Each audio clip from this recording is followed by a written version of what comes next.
Shalom మీకు సమాధానం కలుగునుగాక. లూకా సువార్త 9వ అధ్యాయము. ఆయన తన 12 మంది శిష్యులను పిలిచి సమస్తమైన దెయ్యముల మీద శక్తిని అధికారమును రోగములు స్వస్థపరచు వరమును వారికి అనుగ్రహించి దేవుని రాజ్యమును ప్రకటించుటకును రోగులను స్వస్థపరచుటకును వారిని నంపెను. మరియు ఆయన, మీరు ప్రయాణం కొరకు చేతికర్రనైనను జాలనైనను రొట్టెనైనను వెండినైనను మరి దేనినైనను తీసుకొని పోవద్దు. 2 అంగీలు ఉంచుకొనవద్దు. మీరు ఏ ఇంట ప్రవేశింతురో ఆ ఇంటనే బస చేసి అక్కడ నుండి బయలుదేరుడి. మిమ్మును ఎవరు చేర్చుకొనరో ఆ పట్టణంలో నుండి బయలుదేరినప్పుడు వారి మీద సాక్ష్యంగా ఉండుటకు మీ పాదధూళి దులిపివేయుడని వారితో చెప్పెను. వారు బయలుదేరి అంతటను సువార్త ప్రకటించుచు రోగులను స్వస్థపరచుచు గ్రామములలో సంచారం చేసిరి. చతుర్థాధిపతి అయిన హేరోదు జరిగిన కార్యములన్నిటిని గూర్చి విని ఎటూ తోచకయుండెను. ఏలయనగా కొందరు యోహాను మృతులలో నుండి లేచిననియు, కొందరు ఏలియా కనబడిననియు, కొందరు పూర్వకాలపు ప్రవక్త ఒకడు లేచిననియు చెప్పుకొనుచుండిరి. అప్పుడు హేరోదు, నేను యోహానును తలగొంటిచ్చితిని గదా, ఎవరిని గూర్చి ఇట్టి సంగతులు వినుచున్నానో అతడెవడో అని చెప్పి ఆయనను చూడగోరెను. అపోస్తలులు తిరిగి వచ్చి తాము చేసినవన్నీయు ఆయనకు తెలియజేయగా ఆయన వారిని వెంట పెట్టుకుని బెత్సయిదా అను ఊరికి ఏకాంతముగా వెళ్ళెను.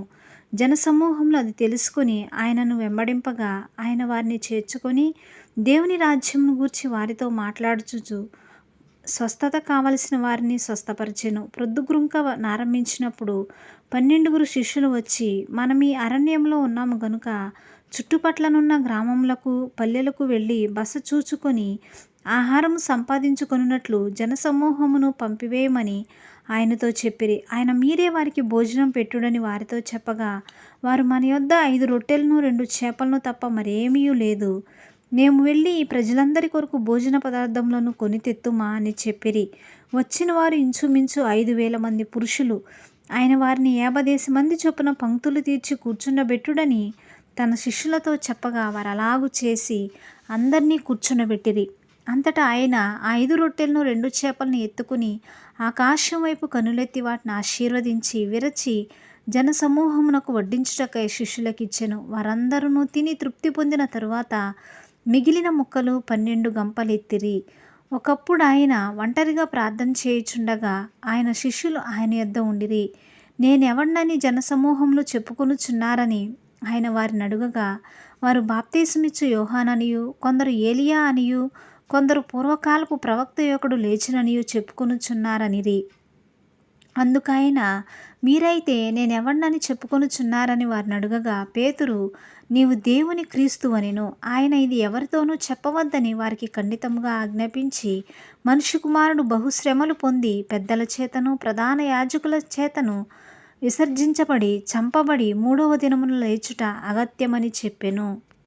మరియు ఆయన అందరితో ఇట్లనెను, ఎవడైనను నన్ను వెంబడింప గోరిన ఎడల తన్ను తాను ఉపేక్షించుకొని ప్రతిదినము తన సిలువ ఎత్తుకొని నన్ను వెంబడింపవలెను. తన ప్రాణమును రక్షించు కొనగోరువాడు దానిని పోగొట్టుకొనును. నా నిమిత్తమై తన ప్రాణమును పోగొట్టుకొనువాడు దానిని రక్షించుకొనును. ఒకడు లోకమంతయు సంపాదించి తన్ను తాను పోగొట్టుకొనిన ఎడల లేక నష్టపరుచుకొనిన ఎడల వానికి ఏమి ప్రయోజనము? నన్ను గూర్చియు నా మాటలను గూర్చి సిగ్గుపడువాడెవడో వానిని గూర్చి మనుష్య కుమారుడు తనకును తన తండ్రికిని పరిశుద్ధ దూతలకును కలిగియున్న మహిమతో వచ్చినప్పుడు సిగ్గుపడును. ఇక్కడ నిలిచిన వారిలో కొందరు దేవుని రాజ్యమును చూచు వరకు మరణము రుచి చూడరని నేను మీతో నిజముగా చెప్పుచున్నానెను. ఈ మాటలు చెప్పినది మొదలుకొని రమారమి 8 దినములైన తరువాత ఆయన పేతురును యోహానును యాకోబును వెంట పెట్టుకుని ప్రార్థన చేయుటకు ఒక కొండ ఎక్కెను. ఆయన ప్రార్థించుచుండగా ఆయన ముఖరూపము మారెను. ఆయన వస్త్రములు తెల్లనివై దగదగా మెరిసెను. మరియు 2 పురుషులు ఆయనతో మాట్లాడుచుండిరి. వారు మోషే, ఏలియా అనువారు. వారు మహిమతో అగపడి ఆయన యెరూషలేములో నెరవేర్చబోవు నిర్గమమును గూర్చి మాట్లాడుచుండిరి. పేతురును అతనితో కూడా ఉన్నవారును నిద్రమత్తుగా ఉండిరి. వారు మేలుకొనినప్పుడు ఆయన మహిమను ఆయనతో కూడా నిలిచియున్న 2 పురుషులను చూచిరి. ఆ 2 పురుషులు ఆయన యొద్ద నుండి వెళ్ళిపోవచ్చుండగా పేతురు యేసుతో, ఏలినవాడా, మనమిక్కడ ఉండుట మంచిది. నీకు ఒకటియు, మోషేకు ఒకటియు, ఏలియాకు ఒకటియు 3 పర్ణశాలలు మేము కట్టుదుమని తాను చెప్పినది తానెరుగకయే చెప్పెను. అతడు ఇలాగు మాట్లాడుచుండగా మేఘం ఒకటి వచ్చి వారిని కమ్మెను. వారు ఆ మేఘంలో ప్రవేశించినప్పుడు శిష్యులు భయపడిరి. మరియు ఈయన నేనేర్పరచుకుని నా కుమారుడు, ఈయన మాట వినుడని ఒక శబ్దము ఆ మేఘములో నుండి పుట్టెను. ఆ శబ్దం వచ్చిన తరువాత యేసు మాత్రమే అగపడెను. తాము చూచిన వాటిలో ఒకటియు ఆ దినములలో ఎవరికిని తెలియచేయక వారు ఊరకుండిరి. మరునాడు వారు ఆ కొండ దిగి వచ్చినప్పుడు బహుజన సమూహము ఆయనకు ఎదురుగా వచ్చెను. ఇదిగో ఆ జన సమూహములో ఒకడు, బోధకుడా, నా కుమారుని కటాక్షించుమని నిన్ను వేడుకొనుచున్నాను. వాడు నాకొక్కడే కుమారుడు. ఇదిగో ఒక దెయ్యం వాణ్ణి పట్టును. పట్టినప్పుడు వాడు అకస్మాత్తుగా కేకలు వేయును. నురుగు కారునట్లు అది వాణ్ణి విలవిలలాడించుచు గాయపరచుచు వానిని వదలకుండును. దానిని వెళ్ళగొట్టుడని నీ శిష్యులను వేడుకుంటేని గాని వారి చేత కాలేదని మొర్రపెట్టుకొనెను. అందుకు యేసు, విశ్వాసం లేని మూర్ఖతరము వారలారా, నేనెంతకాలం మీతో కూడా ఉండి మిమ్మును సహింతును? నీ కుమారుని ఇక్కడికి తీసుకుని రమ్మని చెప్పెను. వాడు వచ్చుచుండగా ఆ దయ్యం వాణ్ణి పడద్రోసి విలవిలలాడించెను. యేసు ఆ అపవిత్రాత్మను గద్దించి బాలుని స్వస్థపరచి వాని తండ్రికి అప్పగించెను. గనుక అందరూ దేవుని మహత్యమును చూచి ఆశ్చర్యపడిరి. ఆయన చేసిన కార్యములన్నిటినీ చూచి అందరూ ఆశ్చర్యపడుచుండగా ఆయన ఈ మాటలు మీ చెవులలో నాటనీయుడి. మనుష్య కుమారుడు మనుషుల చేతికి అప్పగింపబడబోచున్నాడని తన శిష్యులతో చెప్పెను.